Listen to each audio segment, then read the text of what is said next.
nyo lang yung gulong para kumalat po yung sealant na nasa loob ng gulong natin. Ayan.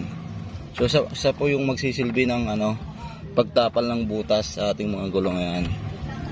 So ayan, ang ganyan nyo lang kadwa.